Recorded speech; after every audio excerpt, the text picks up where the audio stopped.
Open Transport Tycoon Deluxe tips and tricks. Good morning, good day, good afternoon, and good evening. In today's tips and tricks video, we'll be looking at company finances. However, we won't be looking at the finances window, mainly because our finances window it's a bit broad. You can see that we have train running costs, or train income, or property maintenance, and property maintenance is something that is one of the reasons why we look at the finances window, because that does get into detail. And I do like that.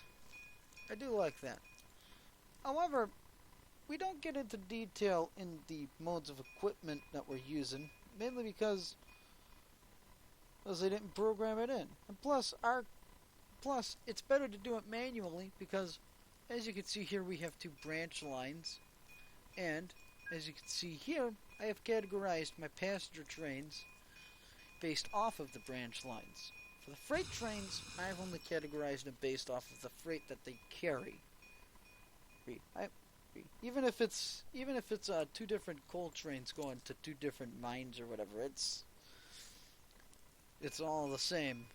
Actually, I think these go to the same place, now that I think about it. But anyways, you don't have to categorize your equipment the way I do here.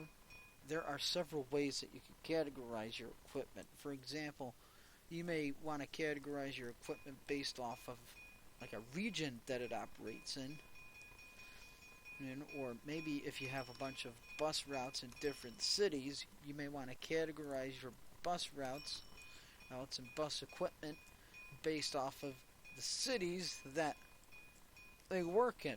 And another example is airplanes, where if you own and operate an airline company, you may want to categorize your airplanes based off of the departing and arrival terminal.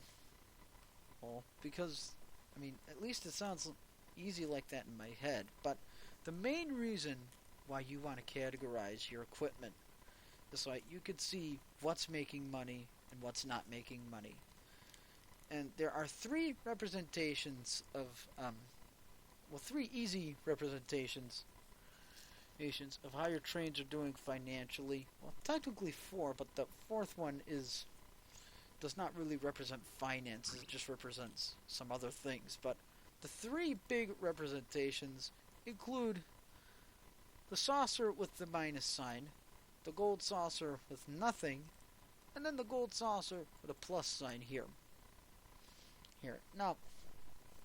However, before any piece of equipment can show the gold saucer, it must be a year old. If it is less than a year old, then it represents the blue stick. Also, the blue stick represents a group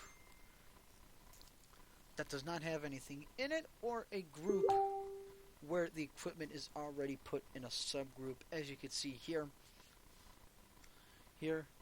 However, like I said, once a year has gone by, that blue stick on the new equipment turns into one of the three symbols shown here. And those symbols are based off of profits from last year.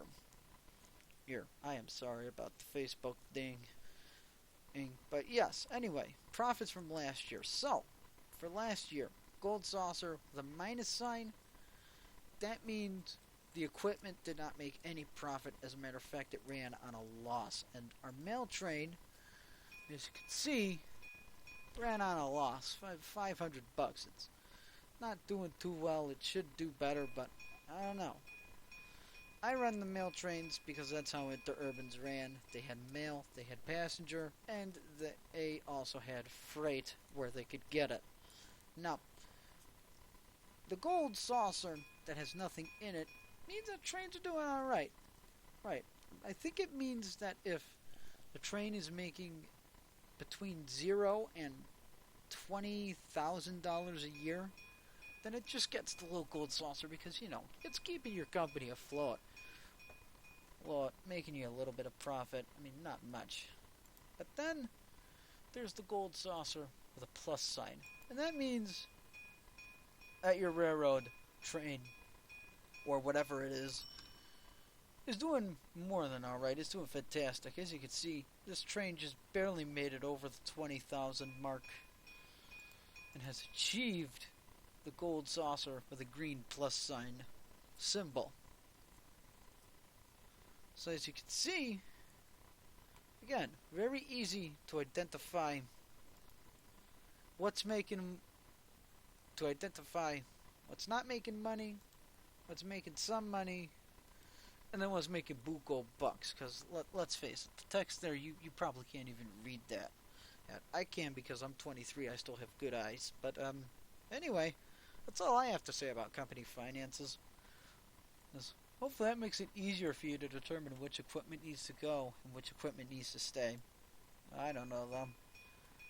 No, I hope you enjoyed the video. If you have any more advice to put in on finances, just put it down below in the comments section. I'm sure someone will take a gander. I know I will, because I don't get that much comments. But yeah, I hope you enjoyed the video. I really don't have much else to say about that. I guess have a nice day.